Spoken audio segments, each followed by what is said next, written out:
agora nós vamos falar um pouquinho sobre a questão da surdez e deficiência auditiva. Então, eu sou Marisa Sakaloski e nós vamos falar sobre eu tenho um estudante com ou uma estudante com surdez, deficiência auditiva, e agora? Não é? Então, a primeira coisa que a gente precisa saber é que a deficiência auditiva e surdez tem diferenças, não é? Tem diferenças, inclusive, no que se refere aos termos. Nós temos diferentes tipos e graus de perda auditiva e diferentes formas de encará-la. Então, existem pessoas que têm perda auditiva, por exemplo, de grau profundo ou severo e que se comunicam por língua de sinais. Existem outros que também têm perda auditiva de grau profundo e severo, utilizam implante coclear desde cedo ou que tiveram a perda auditiva adquirida quando já tinham adquirido a linguagem e que se comunicam por meio da fala. Então, nós vamos ter diferenças na nomenclatura. Quem usa a língua de sinais prefere ser chamado de surdo. Quem usa a língua oral fala que é uma pessoa com deficiência auditiva ou uma pessoa com surdez. Então, nós vamos ter que lembrar disso quando a gente considerar o nosso estudante. Como é que ele prefere ser chamado? Pessoa surda? Pessoa com deficiência auditiva? Não é? Então, ele mesmo vai dizer para a gente como é que ele se caracteriza. E é isso que é importante a gente levar em conta. O que que esse estudante pensa? Como é que ele se caracteriza? E a tecnologia, não é? Puxa, ele usa aparelho auditivo, por que que eu preciso falar de frente? O aparelho auditivo não resolve todos os problemas? Não. Uma pessoa, mesmo que use implante coclear ou use aparelho auditivo, ela vai ter uma percepção auditiva diferente da gente. O aparelho auditivo aumenta o volume do som, ele não devolve a audição.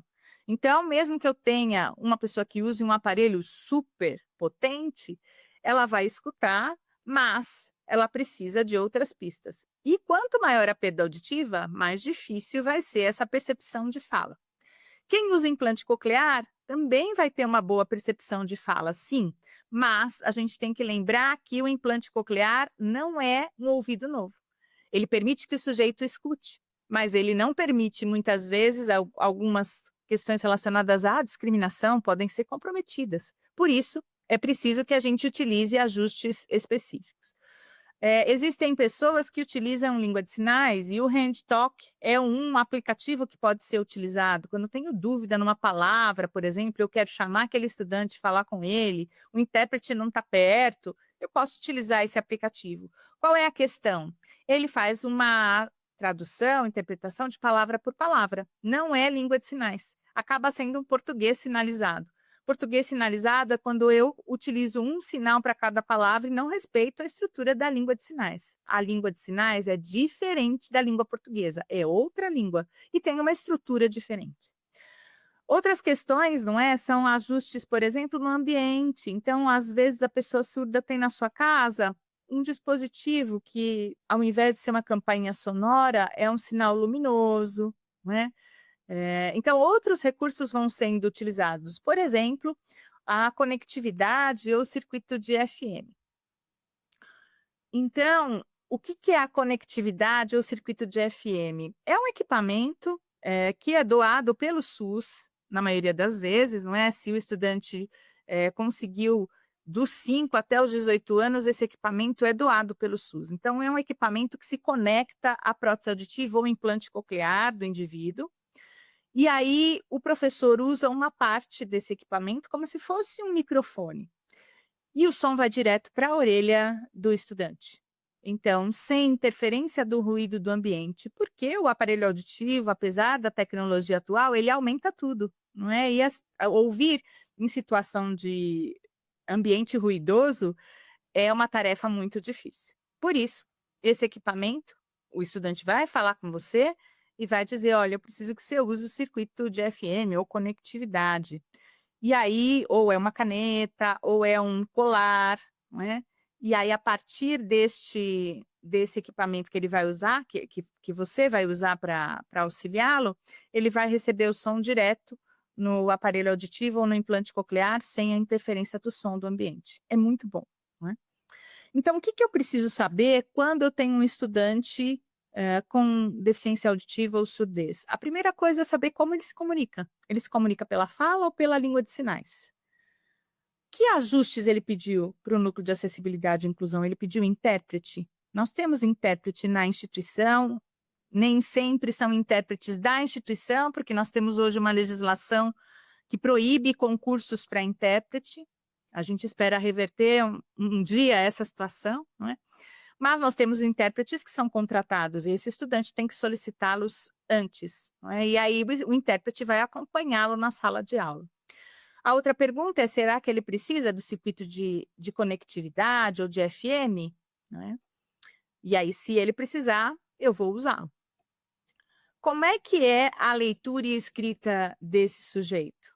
Ele tem uma leitura e escrita semelhante ao de um ouvinte, porque ele usa a língua oral para se comunicar, ou ele tem uma escrita e uma leitura diferentes, porque a língua dele, natural, materna, é a língua de sinais. Então, é importante eu saber, porque as características são diferentes, então eu vou ter que ter um olhar diferenciado.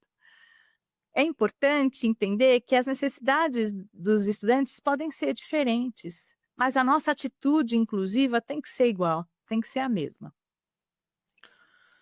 Bom, se o estudante for um estudante usuário de Libras, a primeira coisa é falar com o estudante, não com o intérprete. Então, eu preciso me dirigir a esse estudante, não é? Uma outra coisa que eu preciso saber é que o intérprete é um mediador de comunicação. Então, ele não é a pessoa que vai dar aula para o estudante. Eu preciso me acostumar com a presença dele e ele não tem conhecimento específico da minha disciplina. Por isso, eu preciso entregar o material que eu vou trabalhar, de preferência antes para ele, para que ele possa dar uma lida, fazer os ajustes. Existem sinais que não existem na língua de sinais. Então, ele vai ter que combinar com o estudante esse sinal. E para que ele possa fazer essa combinação, ele precisa ter acesso a esse material antes.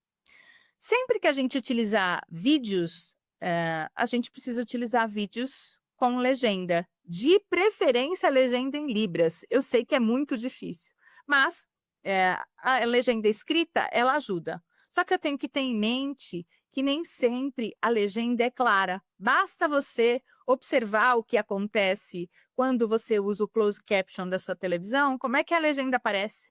Se a pessoa fala e ela tem uma articulação um pouco mais imprecisa, não é? A legenda sai errado. Se ela falar muito rápido, a legenda também sai errada. Por isso, é preciso eu ter consciência de que, se eu vou fazer um vídeo ou fazer uma chamada com esse estudante via Google Meet ou qualquer outro aplicativo, a minha articulação tem que ser precisa e eu tenho que falar de forma adequada. Não é para falar muito rápido. Não precisa lentificar a fala, mas é preciso falar numa velocidade adequada. O que é preciso lembrar também é que a Libras e a língua portuguesa são línguas diferentes. Por isso, elas têm estrutura diferente. Por exemplo, conjugação de verbos. Na Libras, a conjugação de verbos está presente na enunciação. Artigos e preposições também estão presentes na enunciação. Não existe uma palavra. Eu não vou falar da, do, e. Não vou utilizar em língua de sinais.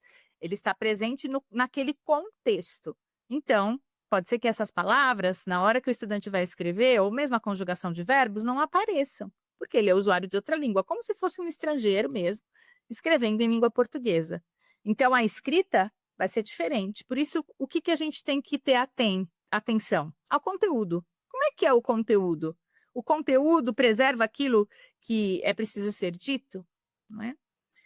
E as provas desse estudante precisam sempre ser mediadas pelo intérprete. Mas eu não estou falando por que eu preciso do intérprete, porque o intérprete vai interpretar o texto que está escrito. Vai pegar aquele texto, aquela pergunta, e vai transformar para a língua de sinais. Então, o intérprete tem que estar presente na hora da prova. Algumas coisas são importantes, não é? Como a língua de sinais é diferente da língua portuguesa, algumas expressões podem ser difícil de entender, né? Então, por exemplo, enfiar o pé na jaca, né? Às vezes elas podem ser entendidas de forma literal. Por isso, é preciso prestar atenção nas figuras de linguagem que utilizamos. E se o estudante for um estudante oralizado? A primeira coisa é que ele tem que ter um posicionamento favorável na sala de aula. O que usa Libras também precisa, mas esse estudante oralizado, ele precisa ver a sua face, muito mais, não é? Porque ele precisa fazer leitura orofacial, então eu preciso falar de frente, articular, tomar cuidado para não falar enquanto eu estou escrevendo na lousa, por exemplo. Vou preferir frases curtas, e quando tiver uma discussão na sala de aula, é preciso garantir que uma pessoa por vez fale. E se alguém falou muito baixo, fez uma pergunta lá atrás, muito baixo, é preciso que a pergunta seja repetida pela pessoa ou pelo professor, para que se garanta que todos os estudantes compreendam. Articular significa abrir a boca para falar. Então, às vezes, bigodes, barbas atrapalham um pouco na leitura orofacial. Então, atenção a isso. Para qualquer estudante com deficiência auditiva ou surdez, é preciso que a gente utilize imagens, organogramas, mapas mentais, outros recursos, não é? Para que eles possam entender por meio dessas imagens também. Então, é para associar. E isso vai beneficiar todos os alunos, não apenas os alunos com deficiência auditiva ou surdez. Quando a gente utilizar uma projeção multimídia, é importante que fiquemos do lado da projeção, porque se eu for fazer qualquer consideração, ele vai ver a partir, né, ele vai ter que ter o foco tanto na projeção quanto no professor. Utilizar sempre vídeos com legenda, entregar o material impresso, né, da aula ou mesmo em meio digital antes da aula. Quando a gente estiver fazendo uma avaliação escrita ou uma atividade, então a gente tem que priorizar o contexto e o significado, ao invés de priorizar apenas a língua portuguesa, né? As questões gramaticais e ortográficas.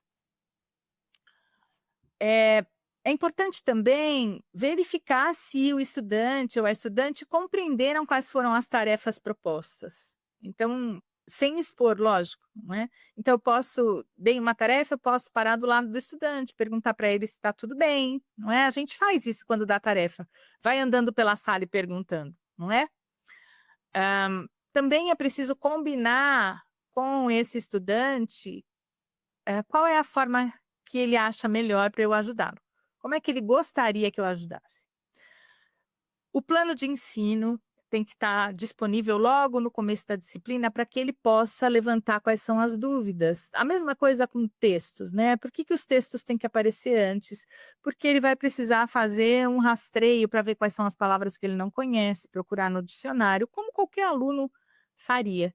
Isso vai ajudar esse estudante a se atualizar sobre a temática. É muito mais fácil eu acompanhar qualquer conversa quando eu tenho conhecimento da temática. A mesma coisa vale para o estudante surdo. E o glossário, como eu falei, é preciso ser construído, né? Ele precisa ser construído, porque se há um estudante usuário de Libras, o intérprete vai precisar de um sinal para uma palavra que não existe em Libras, porque senão ele vai ter que digitar. E quando ele digita, demora, não é? E às vezes pode se perder o conteúdo. Então, às vezes, um sinal auxilia, fica mais rápido e fácil. É importante levar em consideração que os ajustes são direito e não um privilégio. E faz parte do nosso fazer profissional como docentes possibilitar que todos os estudantes, todas as estudantes aprendam. Então, bom trabalho e até a próxima. Tchau!